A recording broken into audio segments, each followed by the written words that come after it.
Good morning friends.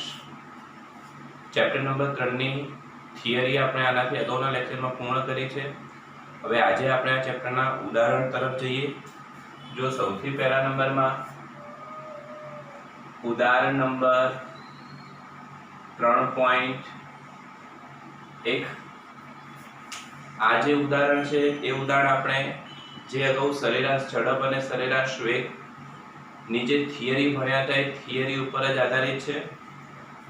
જેમાં આપણને કીધું છે અહીં આગળ કે એક કાર છે, આ કાર સુરેખ રેખા પર ગતિ કરી રહી છે. જે તમને અગાઉની જે આકૃતિ છે એ આકૃતિની અંદર એમણે રજૂઆત કરેલી હતી. આ કાર 18 સેકન્ડમાં O થી P પર જાય છે. ત્યારબાદ તે 6 સેકન્ડમાં P થી Q પર પરત આવે છે. તો આ જે કાર છે એ કાર આ સુરેખ રેખા પર ગતિ કરી રહી છે. વિદ્યાર્થી મિત્રો, આ સુરેખ રેખા ઉપર કાર ગતિ કરી રહી છે, જેમાં કાર સૌથી પહેલા O બિંદુથી અહીં આગળ કોઈક P બિંદુ પર આવે છે, O થી કોઈક P બિંદુ પર ધન x દિશા તરફ. O બિંદુ જે છે જેનું સ્થાન આપણે 0 પર લઈએ છીએ, જ્યારે P બિંદુ જેને m જેનું સ્થાન 360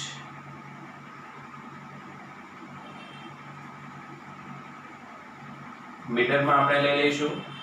આ અક્ષ ઉપર આપણે અંતર દર્શાવી રહ્યા છીએ. ત્યારથી તે O થી P પર આવે છે, P થી તે Q ઉપર આવે છે. આ Q બિંદુ છે વિદ્યાર્થી મિત્રો, આ Q બિંદુ. અને આ જે Q બિંદુ છે એ Q બિંદુ જેનું સ્થાન આ ઉગમ બિંદુ પરથી 240 મીટર અંતર ઉપર છે. તો આ જે કાર છે એ કાર 18 સેકન્ડમાં O થી P પર આવે છે.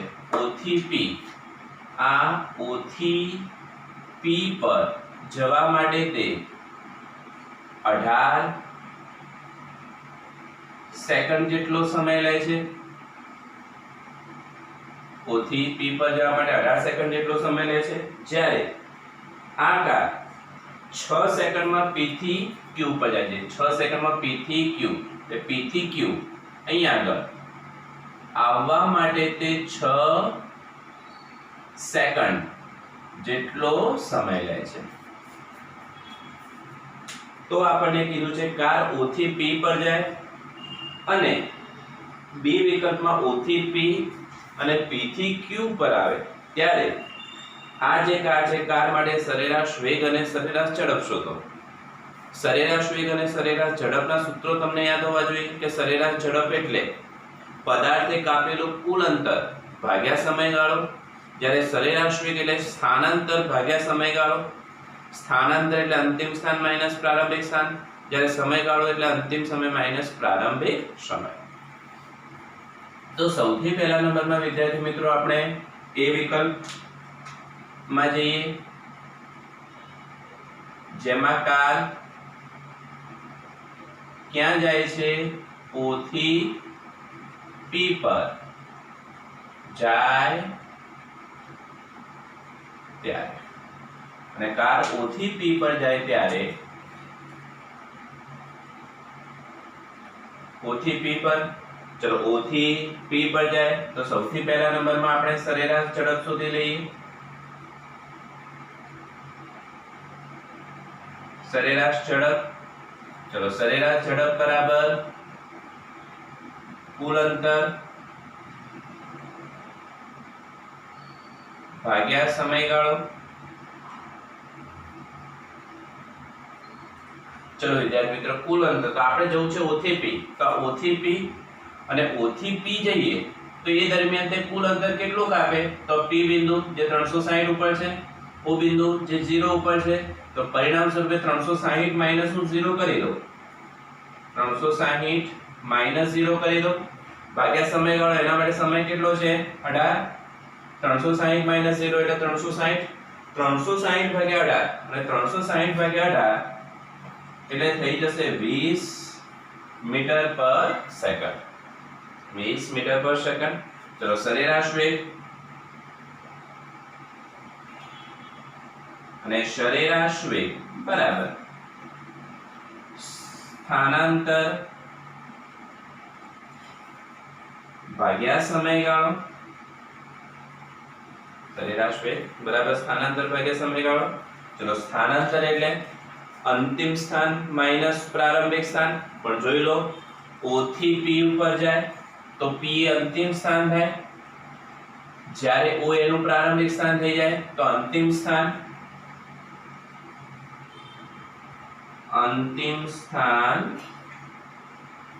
માઈનસ પ્રારંભિક સ્થાન ભાગ્યા સમયગાળો.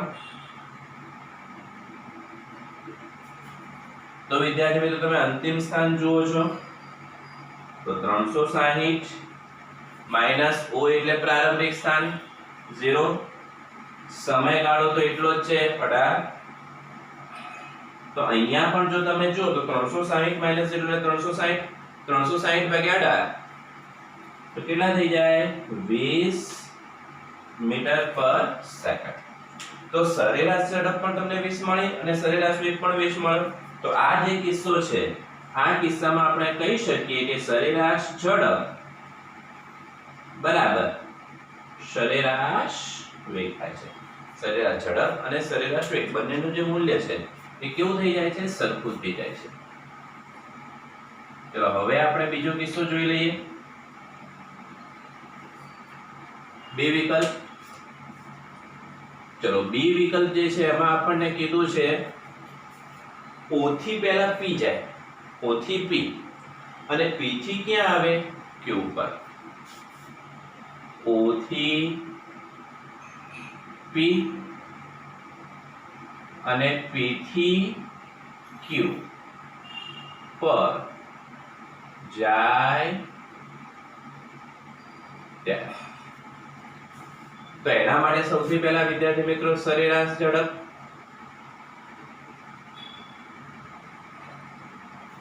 બરાબર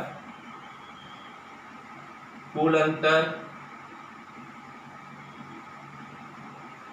ભાગ્યા સમયગાળો.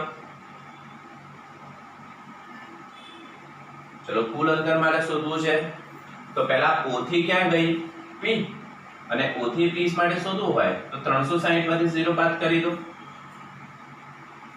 360 માઈનસ 0 અને અહીંયાથી અહીંયા જવા માટે તે સમય કેટલો લે છે તો કે 18 જેટલો, 18 સેકન્ડ. ચલો હવે ક્યાં આવી તો કે P થી Q આવી. P થી Q તો P થી Q દરમિયાન કેટલું અંતર કાપ્યું તો કે મોટામાંથી નાના બાદ કરી દો. 360 માઈનસ 240 ભાગ્યા એના માટેનો સમયગાળો તો એ કેટલો છે 6. પ્રારંભમાં 18 સેકન્ડમાં આટલું અંતર, પછી 6 સેકન્ડમાં આટલું અંતર કાપે છે. 360 માઈનસ 0 360 માંથી 240 જાય 120 ભાગ્યા 18 ને 6 24. તો 360 વત્તા 120 480 ભાગ્યા 24 અને 480 ભાગ્યા 24 માટે વિદ્યાર્થી મિત્રો આપણને જે સરેરાશ ઝડપ છે આ સરેરાશ ઝડપ કેટલી મળી ગઈ તો કે 20 મીટર પર સેકન્ડ જેટલી મળી ગઈ. બીજા કિસ્સાની અંદર સરેરાશ ઝડપ 20 મીટર પર સેકન્ડ. ચલો હવે સરેરાશ વેગ. ચલો સરેરાશ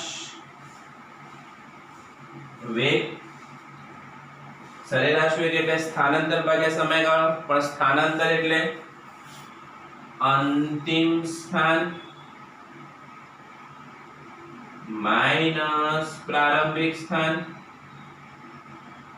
ભાગ્યા સમયગાળો.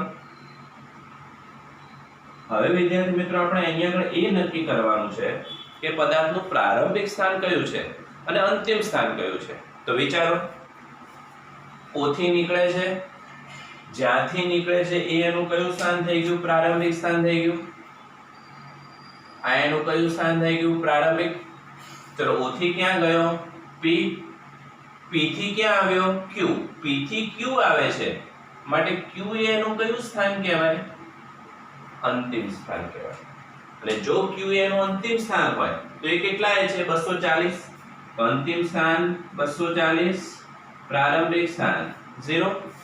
સમયગાળો ટોટલ જે ઉપર શોધ્યો તો એટલો જ 24. 240 - 0 240. 240 ભાગ્યા 24 તો કેટલા મળી જશે આપણને? 240 ભાગ્યા 24 એટલે 10 મીટર પર સેકન્ડ. તો આ રીતે વિદ્યાર્થી મિત્રો જે સરેરાશ વેગ છે, સરેરાશ વેગ આપણને કેટલો મળે છે? 10 મીટર પર સેકન્ડ જેટલો મળે છે. તો આ કિસ્સામાં સરેરાશ ઝડપ 20 જ્યારે સરેરાશ વેગ કેટલો? 10. તો માટે આ કિસ્સાની અંદર સરેરાશ ઝડપ એ સરેરાશ વેગ કરતા કેવી મળી? વધારે મળી. જ્યારે પહેલા કિસ્સાની અંદર સરેરાશ ઝડપ અને સરેરાશ વેગ બંને કેવા થાય છે? સરખા થાય છે. આવા દાખલા પરીક્ષાની અંદર પૂછાતા હોય છે. ચલો ઝડપથી નોંધી લો. ત્યારે વિદ્યાર્થી મિત્રો ઉદાહરણ નંબર 3.1 નોંધી લીધું હશે. ચલો ઉદાહરણ નંબર 3.2 જોઈએ, જેમાં આપણને કીધું છે કે x અક્ષને અનુલક્ષીને ગતિ કરતો એક પદાર્થ છે. આ પદાર્થનું જે સ્થાન છે તે x બરાબર a + bt² અનુસાર બદલાઈ રહ્યું છે. પદાર્થનું સ્થાન x બરાબર a + bt² અનુસાર બદલાઈ રહ્યું છે. જ્યાં a ની વેલ્યુ તમને આપી છે 8.5 મીટર, જ્યારે b ની વેલ્યુ આપી છે 2.5 મીટર પર સેકન્ડ સ્ક્વેર. તો t બરાબર 0 સમયે તેનો વેગ કેટલો હશે તે શોધવાનું છે. અને t બરાબર 2 સેકન્ડ થી 4 સેકન્ડ વચ્ચેના સમયગાળા દરમિયાન તેનો સરેરાશ વેગ કેટલો હશે. સૌથી પહેલા નંબરમાં આપણને કીધું છે t બરાબર 0 સમયે તેનો વેગ. અને યાદ રાખીશું જ્યારે કોઈ ચોક્કસ ક્ષણે તમને વેગ શોધવાનું કે t બરાબર 0 ત્યારે તમારે એનો વેગ શોધવાનો છે. અને ત્યારે તમારે એનો વેગ શોધવાનો છે વિદ્યાર્થી મિત્રો, તો તમારે યાદ રાખવું પડશે કે જ્યારે કોઈ ચોક્કસ ક્ષણે તમને શોધવાનું કે, અને ચોક્કસ ક્ષણે જો શોધવાનું કે તો એ તત્કાલીન વેગ શોધવાનો છે. કહેશે વેગ પણ શોધવાનું કયું છે? તત્કાલીન વેગ. જ્યારે કોઈ સમયગાળો, દાખલા તરીકે કીધું છે કે 2 સેકન્ડ થી 4 સેકન્ડના સમયગાળા વચ્ચેનો વેગ, તો આપણને ખબર પડવી જોઈએ કે ચોક્કસ સમયગાળો આપવામાં આવે તો એ વેગ આપણે સરેરાશ વેગ શોધવાનો છે. તો પહેલા આપણે તત્કાલીન વેગ શોધવાનો છે. અને તત્કાલીન વેગ એટલે કે વેગ, તો આ વેગ શોધવા માટે આપણે તત્કાલીન વેગનું સૂત્ર જે હતું v બરાબર dx/dt. અને v બરાબર dx/dt એટલે કે આપણે કીધું હતું કે x નું સમયની સાપેક્ષે વિકલન. અને વિદ્યાર્થી મિત્રો x નું સમયની સાપેક્ષે વિકલન જે આપણે વિકલનના વિડિયો લેક્ચરની અંદર ભણી ચૂકીશું. તો is equal to d/dt. સૌથી પહેલા x, તો x ની વેલ્યુ આપણી પાસે છે a + bt². x ની મેં વેલ્યુ મૂકી દીધી a + bt². હવે વિદ્યાર્થી મિત્રો આપણે આ બંનેનું અલગ અલગ વિકલન કરવું પડે. અને બંનેનું અલગ અલગ વિકલન કરીએ તો d/dt ઓફ a નું વિકલન plus d/dt of bt², d/dt of bt². તો યાદ રાખીશું કે આ a જેની વેલ્યુ તમારી પાસે છે 8.5 અને 8.5 જે અચળ છે, બદલાવાના નથી. તો તમારી પાસે કૌંસ જે છે એની અંદર એક જ પદ હોય અને તે અચળ હોય, તો એ અચળ જે સમય સાથે બદલાવાનો નથી, ફેરફાર થવાનો નથી, તો એનું વિકલન 0 થઈ જાય. એટલે અચળનું વિકલન કેટલું? 0. ચલો બીજા નંબરનું પદ. બીજા નંબરનો જે કૌંસ છે એમાં બે છે, એક b છે અને બીજા t² છે. b જે છે b પણ અહીંયા આગળ અચળ છે જેની વેલ્યુ 2.5 છે. તો યાદ રાખીશું કે કૌંસમાં એક જ પદ હોય અને તે અચળ હોય તો એનું વિકલન 0 થઈ જાય. પણ જો બે હોય, d અને t² એટલે બે છે, અને એમાં જો b અચળ હોય તો એ અચળને કૌંસની બહાર કાઢી દેવાનું. તો d/dt જો b બહાર જતા રહે તો વધશે કેટલા t2. અને હવે વિદ્યાર્થી મિત્રો t2 નું વિકલન, તો t2 નું વિકલન જે પણ ઘાત હોય ઘાત આગળ આવે, ઘાતમાં 1 નો ઘટાડો થઈ જાય તો b ઘાત કેટલી છે 2, 2 આગળ આવી જાય, ઘાતમાં 1 નો ઘટાડો તો 2 - 1 એ વિકલનની અંદર આપણે ભણીશું. તો 2 - 1 એટલે 1. તો વિદ્યાર્થી મિત્રો અહીંયા આગળ twice b, 2 - 1 એટલે કેટલા થઈ જશે t થઈ જશે. અને હવે b ની વેલ્યુ કેટલી છે 2.5.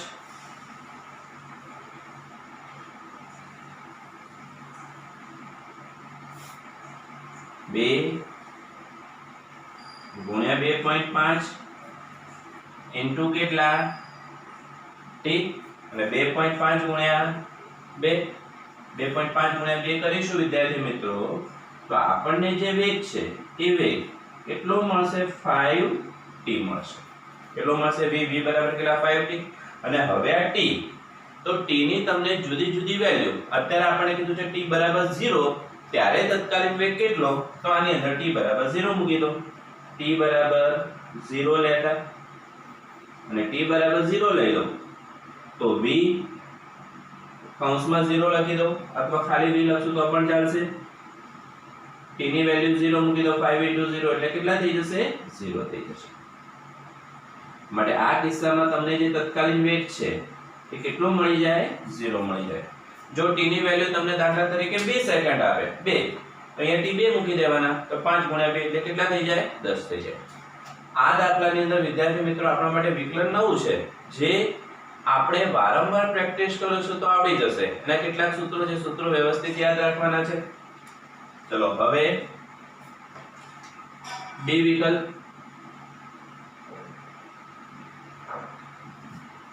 ચલો વિદ્યાર્થી મિત્રો જે b વિકલ્પ છે આ b વિકલ્પની અંદર આપણને કીધું છે કે t બરાબર 2 સેકન્ડ થી t બરાબર 4 સેકન્ડ વચ્ચે સરેરાશ વેગ કેટલો હશે. t બરાબર 2 સેકન્ડ થી 2 સેકન્ડ થી t બરાબર 4 સેકન્ડ વચ્ચે સરેરાશ વેગ.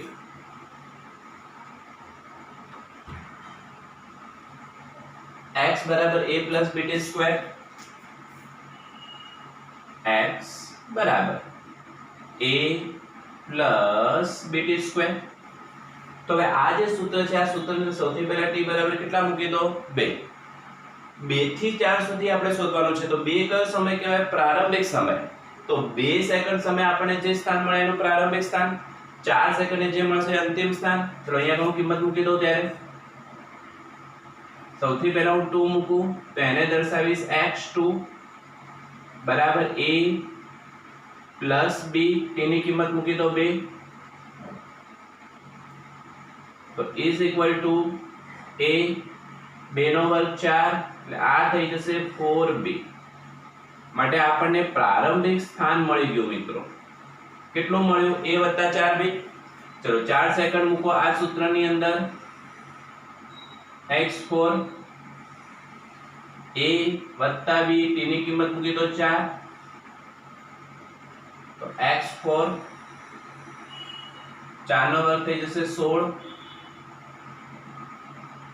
તો આ થઈ જશે a + 16b. તો આપણને પ્રારંભિક સ્થાન મળી ગયું, અંતિમ સ્થાન મળી ગયું. આપણે સરેરાશ વેગ શોધવો છે. સરેરાશ વેગનું આપણી પાસે સૂત્ર છે સરેરાશ વેગ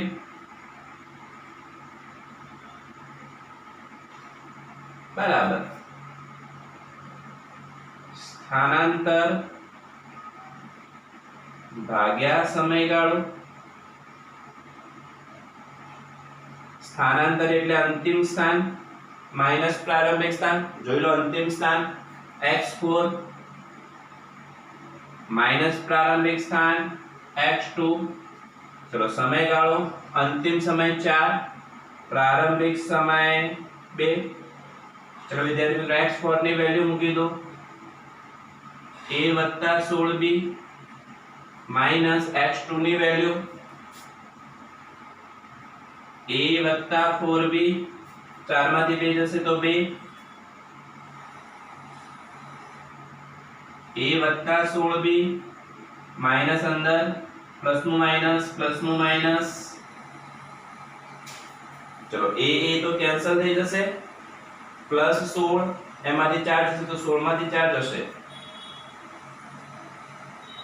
12b ભાગ્યા 2, અને 12b ભાગ્યા 2 તો બરાબર કેટલા થઈ જશે 6b, 12 ભાગ્યા એટલે 6b, 12 ભાગ્યા 2 એટલે 6, પાછળ b, અને b ની વેલ્યુ આપણી પાસે છે 2.5.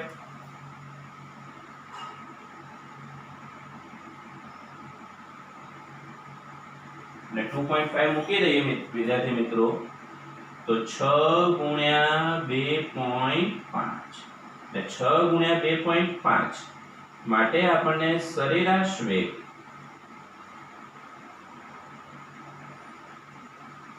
મળશે 15 મીટર પર સેકન્ડ. સરેરાશ વેગ કેટલો મળશે વિદ્યાર્થી મિત્રો 15 મીટર પર સેકન્ડ. તો અહીં આગળ જે સરેરાશ વેગ છે, સરેરાશ વેગનું જે સામાન્ય સૂત્ર છે એનો જ આપણે ઉપયોગ કર્યો છે. આપણા માટે આ દાખલામાં નવું માત્ર વિકલન છે, જે આપણે વિકલનની અંદર વ્યવસ્થિત એને ભણીશું. ચલો ઝડપથી નોંધી લો. ચલો વિદ્યાર્થી મિત્રો એના પછીનું ઉદાહરણ જોઈએ. ઉદાહરણ નંબર 3.3, જેમાં આપણને કીધું છે કલન શાસ્ત્ર ની રીતનો ઉપયોગ કરીને નિયમિત પ્રવેગી ગતિના સમીકરણ મેળવો. અથવા ઘણી વખત એવું પણ કે સંકલનની રીતનો ઉપયોગ કરી અને નિયમિત પ્રવેગી ગતિના સમીકરણ મેળવો. અને નિયમિત પ્રવેગી ગતિના જે સમીકરણો છે એ આપણે ભૌમિતિક રીતે આલેખની મદદથી મેળવ્યા હતા. એટલે ભૌમિતિક રીતે આલેખની મદદથી મેળવેલા સમીકરણો 3, v બરાબર v0 + at, x બરાબર v0t + 1/2at². જો પ્રારંભિક સ્થાન x0 લઈએ તો x બરાબર x0 + v0t + 1/2at². ત્રીજા નંબરમાં v² - v02 બરાબર 2ax, પણ જો પ્રારંભિક સ્થાન x0 લઈએ તો v² બરાબર v02 અથવા તો v² - v02 2a કૌંસમાં x - x0. તો આ બધા જ સમીકરણો આપણે સંકલનની રીતનો ઉપયોગ કરીને મેળવવાના છે. આપણે એટલું યાદ રાખીશું વિદ્યાર્થી મિત્રો કે જ્યારે તમને x આપેલા હોય, x અંતર, v વેગ અને a પ્રવેગ, x અંતર અથવા તો સ્થાનાંતર, v એટલે વેગ અને a એટલે પ્રવેગ. તમને રકમની અંદર અંતર આપ્યું હોય અને વેગ એટલે તત્કાલીન વેગ શોધવાનો કીધો હોય, કે પછી વેગ આપ્યો હોય અને પ્રવેગ શોધવાનો કીધો હોય, અંતર આપ્યું અને વેગ શોધવાનો કે વેગ આપ્યો અને એના ઉપરથી પ્રવેગ શોધવાનો કે, તો તમારે શોધવા માટે વિકલનનો ઉપયોગ કરવો પડે. શેનો ઉપયોગ કરવો પડે? વિકલન. પણ એનાથી ઊંધું, તમને પ્રવેગ આપવામાં આવે અને વેગ શોધવાનું કે, વેગ આપવામાં આવે અને અંતર શોધવાનું કે, તો એના માટે તમારે સંકલનનો ઉપયોગ કરવો પડે. એના માટે શેનો ઉપયોગ કરવો પડે? સંકલન. ટૂંકમાં x માંથી b, b માંથી a જવું, એટલે સીધું જવું હોય તો વિકલન, પણ ઊંધા આવવું હોય તો એના માટે શેનો ઉપયોગ કરવો પડે? સંકલન. અને જે રીતે આપણે વિકલન એ જ રીતે સંકલન પણ ભણવાનું છે. અત્યારે એના પર આધારિત દાખલો ઉદાહરણ જોઈ લઈએ. તો એના માટે સૌથી પહેલા નંબરમાં અહીં આગળ આપણે પહેલું સમીકરણ, જેને આપણે ભાગ 1 કહી દઈએ,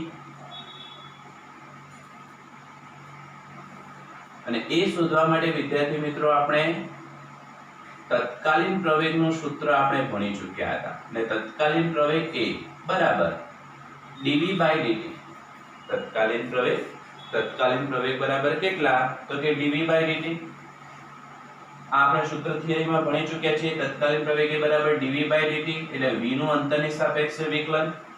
હવે આ t ને સામે લઈ જાઓ, dt ને સામે લઈ જાઓ, તો માટે dv બરાબર કેટલા? a * dt. dv બરાબર કેટલા? a * dt. હવે આનું બંને બાજુ વિદ્યાર્થી મિત્રો સંકલન લઈ લઈએ. બંને બાજુ સંકલન લેતા અને બંને બાજુ જો આપણે સંકલન લઈ લઈએ તો આ રીતે બંને બાજુ સંકલન ઓફ dv બરાબર સંકલન ઓફ a into dt.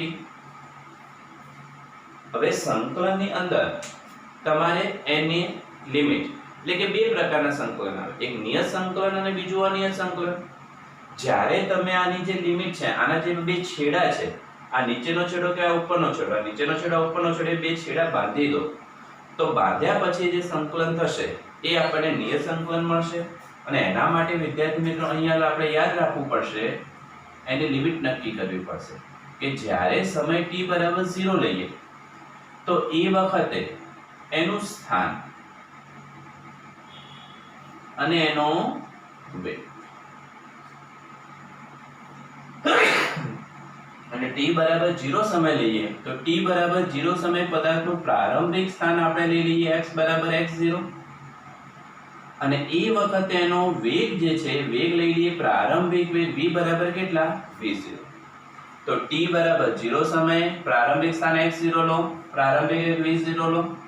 જ્યારે t બરાબર t સમય અને t બરાબર જો t સમય લઈએ તો એ વખતનું સ્થાન એટલે અંતિમ સ્થાન, આ અંતિમ સ્થાન લઈ લો x બરાબર x અને એ વખતનો વેગ લઈ લો v બરાબર v. ટૂંકમાં જ્યારે તમે એની પ્રારંભિક લિમિટ 0 લો છો તો એ વખતનું પ્રારંભિક સ્થાન x0 અને વેગ કેટલો v0. જ્યારે તમે એની લિમિટ અંતિમ સમય t લો છો તો એ વખતનું સ્થાન x અને વેગ કેટલો v. તો જ્યારે તમે સંકલન કરતા હોય તો એ વખતે અહીંયા જોવાનું કે d ની પાછળ કોણ છે, તો કે d ની પાછળ v છે એટલે v. તો તમારે વેગની લિમિટ મૂકવું પડે અને વેગની પ્રારંભિક લિમિટ v0, અંતિમ લિમિટ કેટલી v. તો v0 થી v. ચલો એટલે dt એટલે અહીંયા તમારે સંકલન t સમયની સાપેક્ષે કરવાનું છે. તો સમયની સાપેક્ષે કરતા તો સમયની લિમિટ લેવાની. તો સમયની પ્રારંભિક લિમિટ 0, અંતિમ લિમિટ t. તો અહીંયા કેટલા થઈ જશે 0 થી t થઈ જશે. તો આ રીતે dv એનું સંકલન v0 થી v ઉપર, a dt એનું સંકલન 0 થી t ઉપર. તો આ આપણે એની લિમિટ નક્કી કરી દીધી. અને હવે અહીંયા આગળ તમારે યાદ રાખવાનું કે જે dv છે આ dv નું સંકલન થશે v, જેની લિમિટ v0 થી v. ચલો dt ની સાપેક્ષે જ્યારે આપણે સમયની સાપેક્ષે સંકલન કરીએ છીએ તો એ અચળ કહેવાય, એને બહાર કાઢી દો. તો અંદર વધશે 0 થી t dt. ચલો જે રીતે અહીંયા આગળ dv નું સંકલન v થયું તો એ રીતે હવે dt નું સંકલન t થઈ જશે.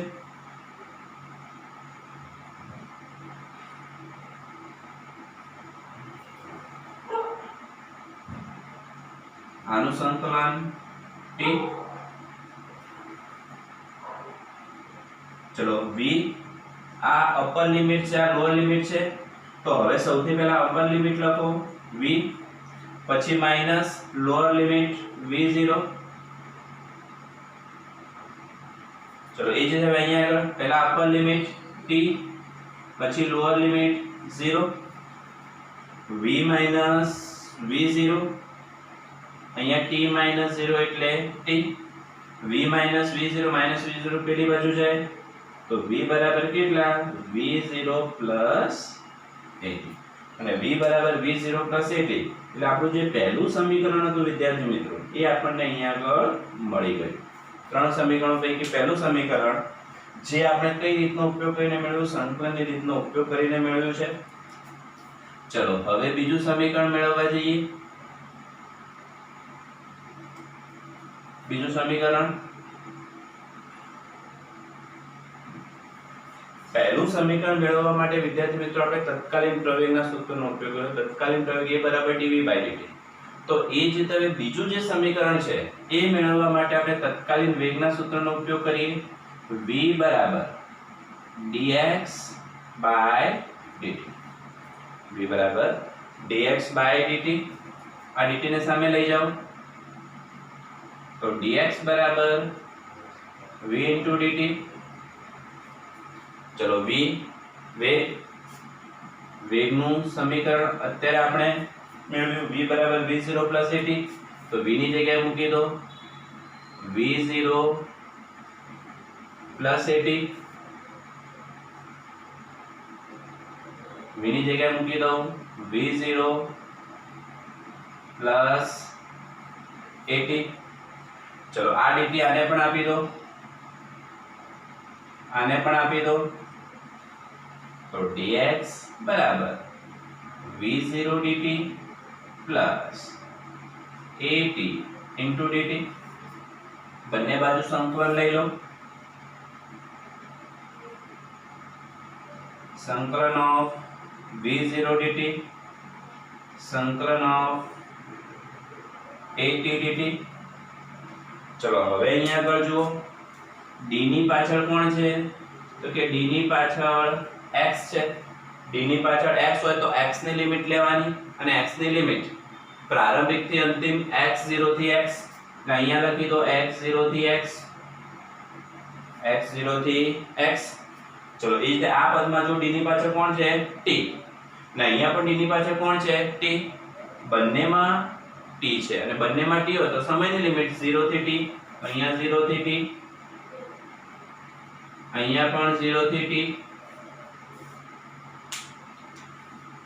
चलो હવે t ની સાપેક્ષે હું સંકલન કરતો હોઉં તો t ની સાપેક્ષે સંકલન કરું તો v0 કેવા અચળ, એટલે અહીંયા પણ t ની સાપેક્ષે કરતો હોઉં આ t ની સાપેક્ષે તો t સિવાયના જે પદો છે આપણા માટે કેવા કહેવાય? અચળ। તો એને બહાર કાઢી દો। સંકલન ઓફ x0 થી x dx dt t સિવાયના પદો એટલે v0 ને બહાર કાઢી દો। એ જ રીતે અહીંયા આગળ t dt એને બહાર કાઢી દો।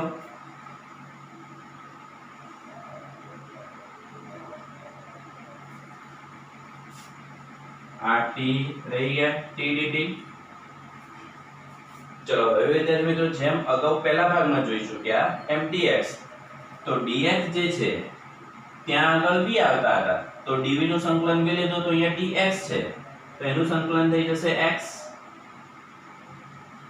લિમિટ x0 થી x તો એટલે dt અગાઉ આવી ગયું dt નું સંકલન t 0 થી t। હવે અહીંયા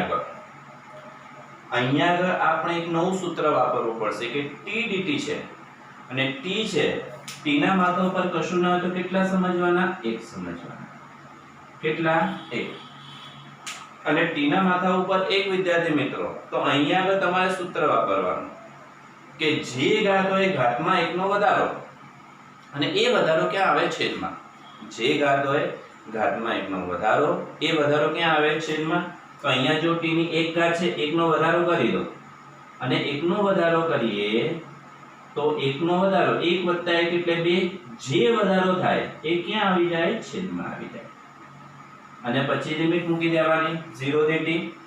યાદ રાખીશું dx નું સંકલન x dt નું સંકલન t પણ અહીંયા t dt છે તો સૂત્ર બદલાઈ જશે અને એ વખતે ઘાતમાં 1 નો વધારો જે વધારો થાય ક્યાં આવી જાય? છેદમાં।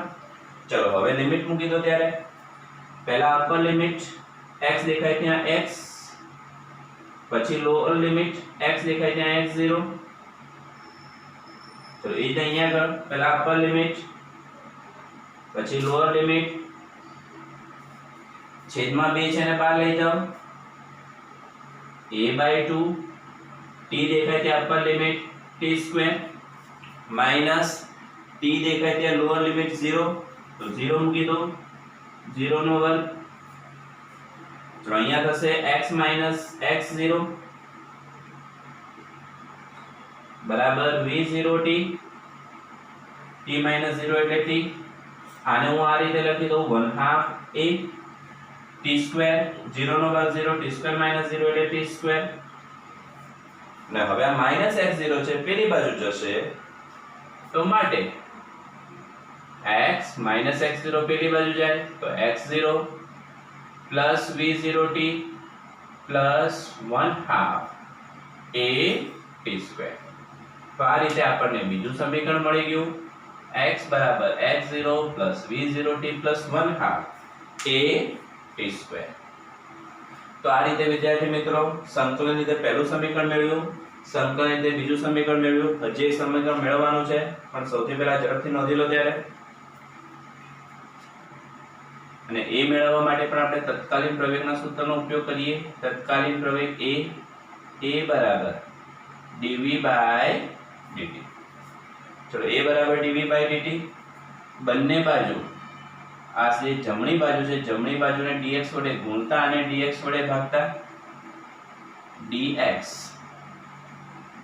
વડે ગુણતા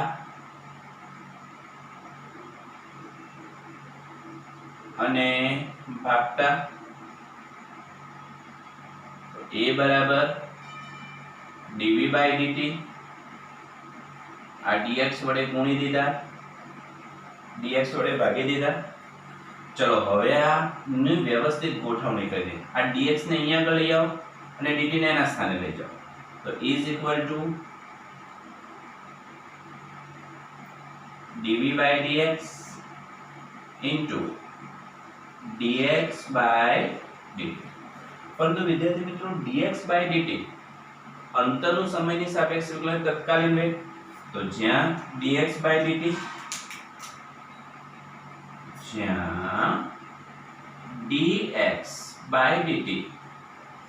એટલે તત્કાલીન વેગ v. તો આની જગ્યાએ હું v મૂકી દઉં, આ dx ને સામે લઈ જાઉં. તો a dx બરાબર આની જગ્યાએ dx/dt ની જગ્યાએ v, dx સામે આવી ગયા, આની જગ્યાએ v, dv યથાવત. ચલો ફરીથી બંને બાજુ સંકલન લઈ લો.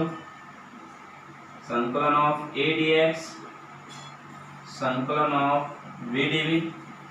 ચલો હવે જુઓ, અહીંયા આપણે d ની પાછળ x છે, તો આપણે x ની સાપેક્ષે સંકલન કરવાનું છે. તો લિમિટ કોની મૂકવાની? x ની. અને x ની લિમિટ x0 થી x, x0 થી x, x0 થી x. ચલો અહીંયા જો d ની પાછળ કોણ છે? v. d ની પાછળ v છે, તો v ની સાપેક્ષે સંકલન માટે v ની લિમિટ v0 થી v, v0 થી v. ચલો અહીંયા d ની પાછળ x એટલે આપણે x ની સાપેક્ષે સંકલન કરવાનું હોય, તો એ કેવા થઈ જાય? અચળ. અચળને ક્યાં કાઢી દો? બહાર. x0 થી x અંદર વધશે dx. હવે અહીંયા આગળ આપણે v ની સાપેક્ષે સંકલન કરવાનું છે, પણ અહીંયા v જ છે. આપણે v ની સાપેક્ષે સંકલન કરતા તો હમણાં જે સૂત્ર વાપર્યું હતું એ માથા પર કશું ના હોય તો કેટલા સમજવાના? 1. તો ઘાતમાં 1 નો વધારો, જે વધારો થાય છેદમાં, તો ઘાતમાં 1 નો વધારો કરી દઈએ તો v²/2 v0 થી v. ચલો હવે અહીંયા આગળ dx નું સંકલન અગાઉ આવી ગયું છે. a dx નું સંકલન x લિમિટ x0 થી x. ચલો આ બેને બહાર કાઢી દઉં. v દેખાય છે, પહેલા કેટલા મૂકીશું? v upper limit. પછી v દેખાય છે, કેટલા મૂકીશું? v0 lower limit.